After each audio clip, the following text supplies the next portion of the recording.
सबसे पहले बात करते हैं बेसिक पैरामीटर्स की। तो नंबर 1 FiO2, इसकी वैल्यू 21 से 100% के बीच में होती है, जिसे ABG के अकॉर्डिंग कम या ज्यादा करते हैं। नंबर 2 टाइडल वॉल्यूम, यहाँ एक ब्रीथ में लंग के अंदर और बाहर जाने वाली एयर की मात्रा होती है। इसकी नॉर्मल वैल्यू 6 to 8 ml पर kg बॉडी वेट होती है। नंबर 3 रेस्पिरेशन रेट, यहाँ नॉर्मली 12 से 16 ब्रीथ पर मिनट होती है, पर पेशेंट की कंडीशन के अकॉर्डिंग इसे चेंज करते हैं। Number 4 P positive and expiratory pressure, यहाँ एक्सपिरेशन के बाद लंग्स को कोलैप्स होने से बचाता है। इसकी नॉर्मल वैल्यू 5 से 6 के बीच होती है। अब बात करें मोड की, तो नंबर 1 CMV या कंट्रोल मोड वेंटिलेशन, इसमें वेंटिलेटर एक सेट प्रेशर, टाइडल वॉल्यूम या रेट डिलीवर करता है। यह दिल में छेद होने वाली बीमारी के बारे में आपने ना जाने कितनी बार बॉलीवुड मूवीज में सुना होगा, लेकिन दिल में छेद होने का एग्जैक्टली क्या मतलब होता है?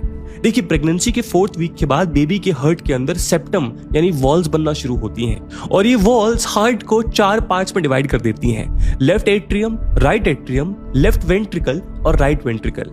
यानी दोनों एट्रियम्स और दोनों वेंट्रिकल्स सेप्टम नाम की एक वॉल के जरिए डिवाइडेड होते हैं, लेकिन कई बार डिफरेंट रीजन की वजह से सेप्टम में होल हो जाता है। अगर होल एट्रियम्स के बीच में है तो इस डिफेक्ट को कहते हैं एट्रियल सेप्टल डिफेक्ट, और अगर होल वेंट्रिकल्स के बीच में है तो इसे कहते हैं ventricular septal defect. Left atrium और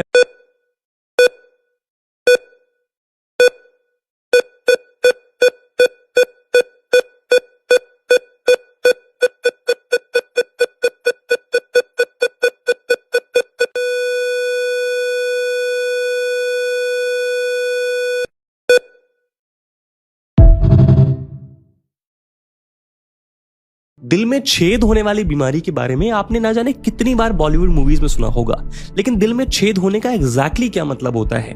देखिए, प्रेगनेंसी के 4th वीक के बाद बेबी के हार्ट के अंदर सेप्टम यानी वॉल्स बनना शुरू होती हैं, और ये वॉल्स हार्ट को 4 पार्ट्स में डिवाइड कर देती हैं। Left atrium, right atrium, left ventricle और राइट वेंट्रिकल।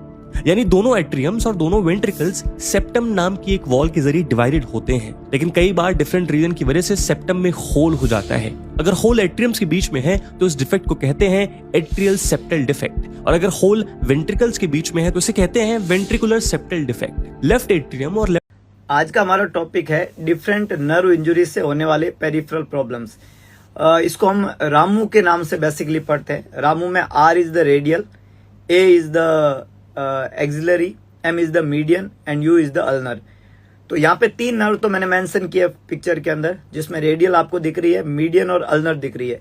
जब रेडियल नर्व की इंजुरी होती है तो रिस्ट ड्रॉप होता है। जब मीडियन नर्व को इंजुरी होती है तो आपका जो है बेसिकली कार्पल टनल सिंड्रोम होता है, और यहाँ पे जो एपिथम दिया हुआ है वो भी होता है। अल्नर नर्व की इंजुरी पे क्लो हैंड देखने को मिलता है, और एक्सिलरी नर्व जो है ज्यादातर